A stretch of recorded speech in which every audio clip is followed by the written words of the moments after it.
Muy buenas a todos chicos, ¿qué tal? Soy Javier, soy Tocinillo.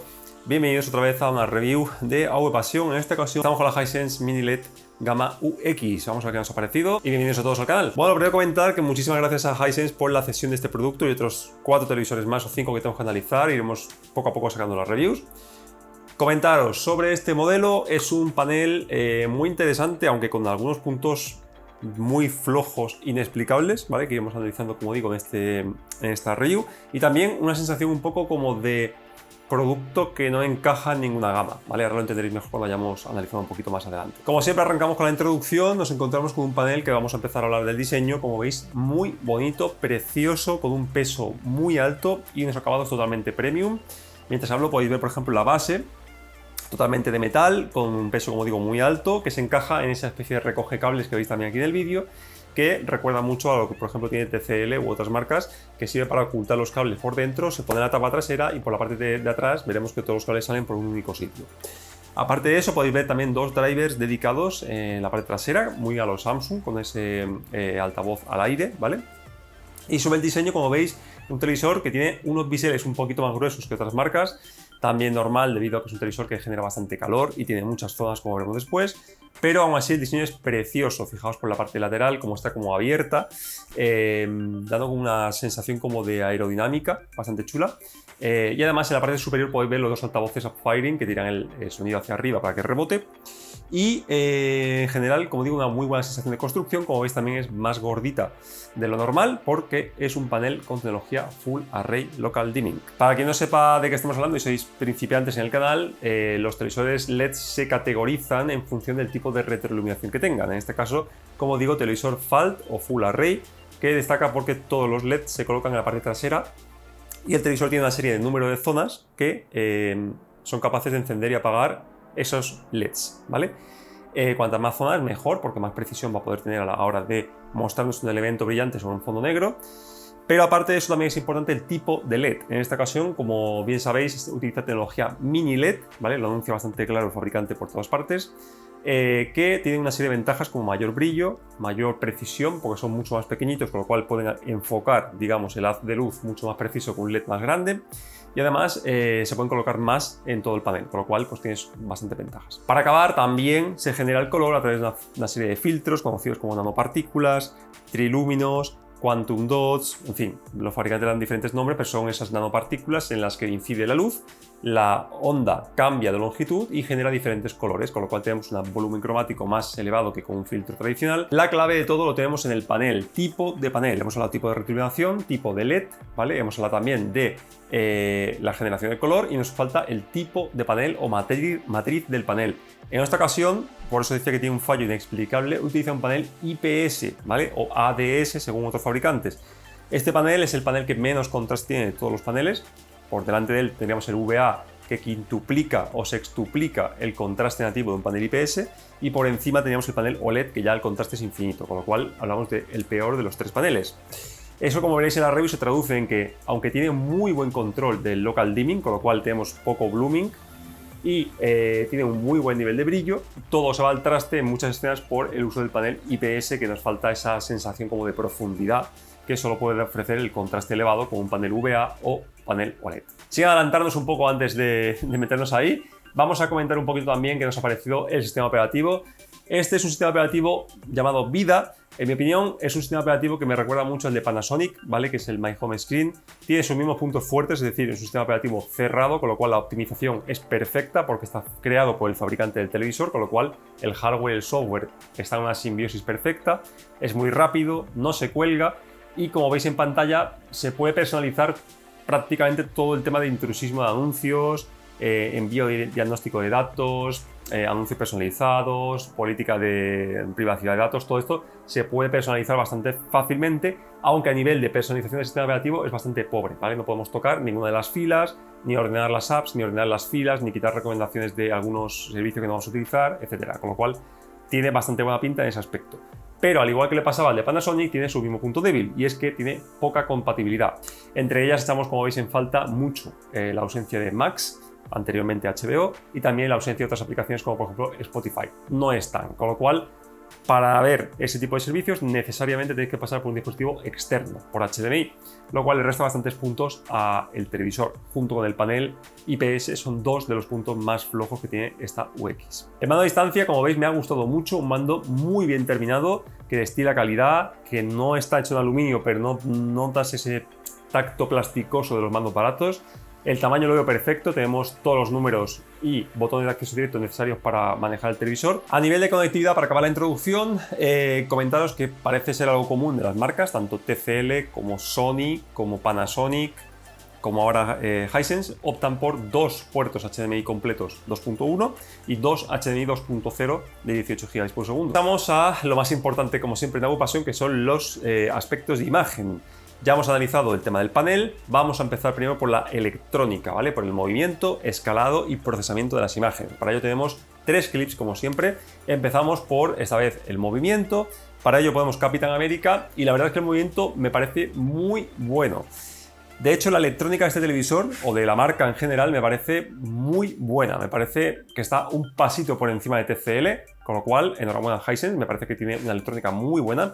Y empezamos, como digo, por el movimiento con Capitán América, donde podemos establecer varios modos de interpolación de movimiento o personalizarlo, ¿vale? Tanto el de Juder como el de Blur. Pero he encontrado que el modo película es perfecto. Realmente, no sé si ya ni siquiera llega al valor de 1 en personalizado, pero es perfecto, le quita ese puntito de tartamudeo que tiene el 24p sin aparecer efecto telenovela, ni aparecer tampoco artefactos, con lo cual yo lo dejaría en película, pero si alguien quiere experimentar, como veis en personalizado, podéis ponerlo a vuestro gusto. Y la verdad es que funciona muy bien, a no ser que os paséis de valor de 5 o 6, que ya empezamos a ver generación de artefactos, y ahí sí que todavía no llegan a las marcas pioneras como por ejemplo Sony. Como digo, donde sí me ha sorprendido muy gratamente es en el tema del procesamiento. Tiene un escalado muy bueno, un escalado que es muy nítido, y yo lo pondría prácticamente, la pondría incluso por encima de Samsung. La verdad es que el escalado que hace me ha sorprendido mucho, se ve muy bien. Como digo, muy nítido, sin aparecer ringing o dientes de sierra, sin aparecer sobreprocesamiento, sin aparecer imagen borrosa. Lo veo perfecto, lo digo, el escalado me ha quedado de piedra. Como siempre tenemos Drácula, para que podáis ver cómo trabaja de señales muy malas, y la verdad es que lo hace francamente bien. Si pasamos al procesamiento puro, ¿vale? Lo que es evitar exceso de ruido, exceso de macrobloques, exceso de grano, texturas que no deberían estar allí por la compresión y tal, lo hace muy bien, pero aquí sí que no llega al resto de marcas pioneras todavía. Se quedaría al nivel de TCL aproximadamente, donde tenemos, por ejemplo, Juego de Tronos, como veis, incluso con el filtro de gradación suave, que esta tele tiene uno, sigue apareciendo esas bandas bastante evidentes, ¿vale? Que otras marcas no se ven tanto, y algún pequeño ruido por ahí, algún tipo de grano que no debería estar. Con lo cual el procesador trabaja bastante bien, pero en ese aspecto del procesamiento le falta un puntito más para llegar a las marcas punteras. Vamos ahora a calidad de imagen SDR, HDR y Dolby Vision. Y antes de entrar en cada una de las categorías por separado, vamos a hablar un poquito del blooming, que os comentaba que es común en los tres formatos, aunque bastante más evidente en HDR y Dolby Vision, porque lógicamente tiene que subir el nivel de brillo de los LEDs, de los mini LEDs, para iluminar con más intensidad. Al hacerlo, revela el nivel de negro malo del panel IPS y además aparece blooming. Más que blooming, es como una neblina que acompaña a los objetos. Nunca vamos a ver el halo alrededor de un objeto, sino que vamos a ver como que el objeto detrás tiene iluminación. No sé cómo explicarlo. No vemos blanco, sino vemos como una telilla alrededor, con una contaminación lumínica, sobre todo de objetos en movimiento.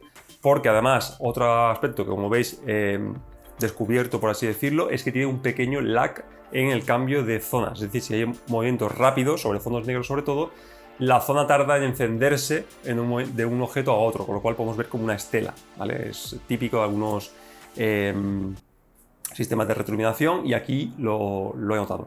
Cabe decir que las primeras impresiones eran muchísimo peores, pero han aparecido hasta 2 actualizaciones de firmware, como veis en pantalla, y tras actualizarlo ha mejorado mucho el tema del local dimming, pero sigue lastrándolo más que el número de zonas, que por cierto son 1500 zonas aproximadamente. Es el panel IPS. Ahora sí, entrando en las diferentes categorías, empezamos con SDR, como siempre, Alicia en el País de las Maravillas de fondo. Tenemos un modo Filmmaker que viene muy bien ajustado a la norma, de hecho viene mejor que los fabricantes grandes.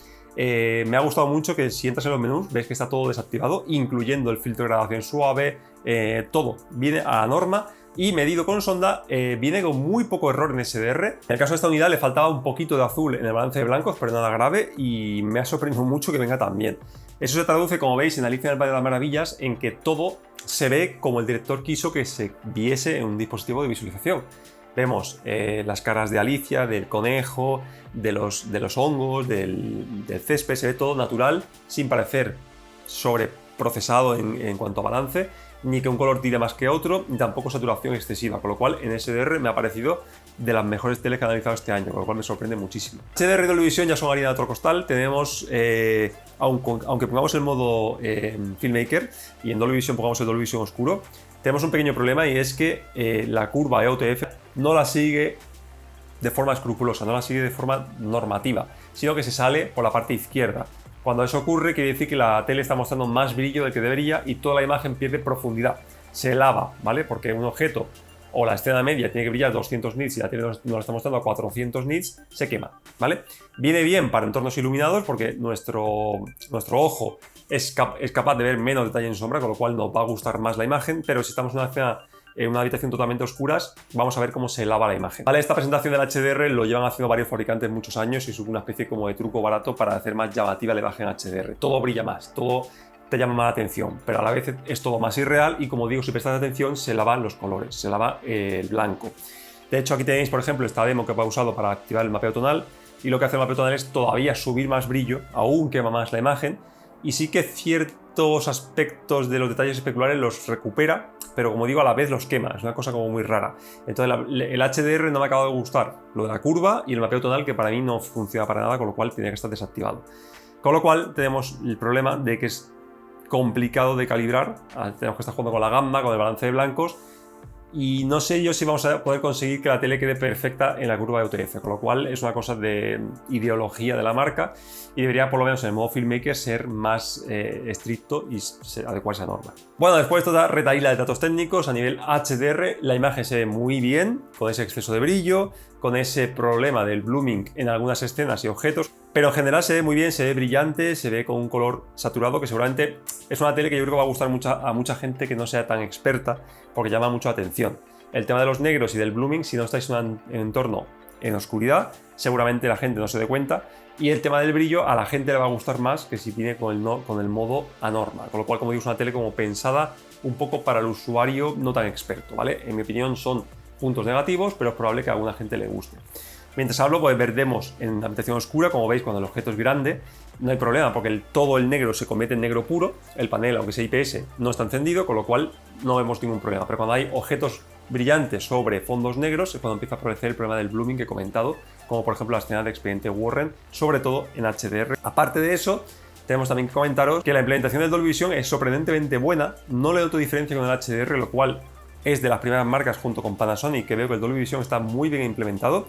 El Dolby Vision oscuro lo veo muy bien, pero le pasa lo mismo que el HDR. La curva está demasiado levantada y en Dolby Vision no se puede tocar nada, con lo cual, si todos los formatos que vamos a ver es Dolby Vision, vamos a verlo todo demasiado brillante, todo demasiado quemado, como digo. Aún así, como veis, es compatible totalmente con Dolby Vision, también es compatible con Dolby Vision completo a través de un reproductor HDMI, con lo cual, aquellos que os guste el formato Dolby Vision, incluso en Netflix, como veis, lo vais a disfrutar bastante. Y aún así, como digo, si no estáis en entorno en totalmente oscuridad, como veis, como he puesto yo aquí de Witcher, vais a ver la imagen bastante bien. Como digo, creo que es un televisor que os va a gustar más a la gente no experta que a los expertos. En cuanto a nivel de brillo, por cierto que no lo he comentado, nos ha dado en torno a 1600 nits, con lo cual, para resumir, tenemos un buen pico de brillo, tenemos un buen número de zonas y tenemos un panel que no acompaña al resto de la marca, al resto del modelo.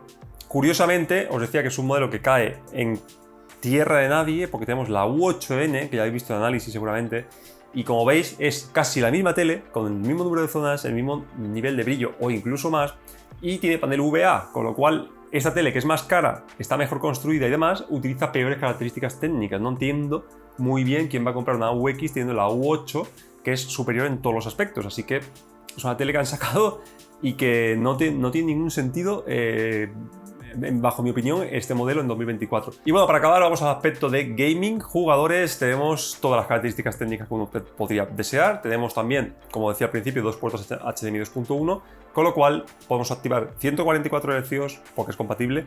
Tiene FreeSync Premium, tiene compatibilidad con G-Sync, aunque no lo anuncien, y tiene VRR estándar a través del HDMI 2.1.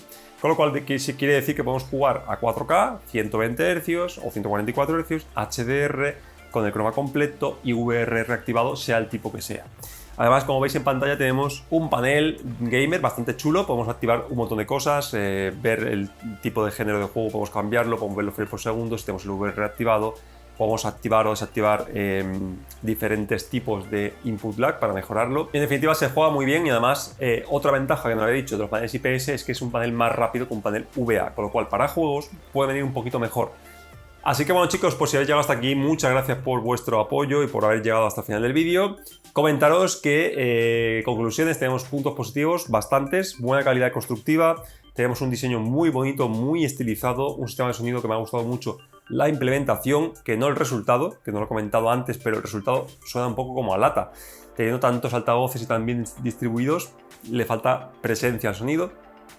Tenemos un peso y calidad tanto en el mando como en la peana, como en todos los detallitos que hacen, digamos, premium a un televisor, los tiene todos. Punto positivo barra negativo, según a quien preguntéis, los dos puertos HDMI 2.1. Positivo porque tenemos dos puertos, negativo porque solo tenemos dos en lugar de 4. Vida, yo lo pondría claramente como un punto negativo, pero la parte positiva del mismo es que es muy rápido, funciona muy bien, sin cuelgues, nadie se va a perder con el sistema. Pero punto negativo claro es que está cerrado, tiene pocas aplicaciones y le faltan bastantes importantes y además es poco personalizable. Y puntos claramente negativos sería, para mí, el panel IPS mata toda la intención de este televisor, el contraste no llega a 1001 o 1101, con lo cual está muy por debajo de sus competidores, aunque, o sea, lo pongo en punto negativo porque aunque tenga un buen nivel de brillo, que son unos 1500 nits y casi 1600 zonas, todo eso sale perjudicado por el panel IPS. Es decir, aunque nosotros tengamos un solomillo de primera acompañado de unas verduras ecológicas, si utilizamos un vino de garrafón, pues toda la experiencia se va al traste. Pues aquí pasa un poco igual.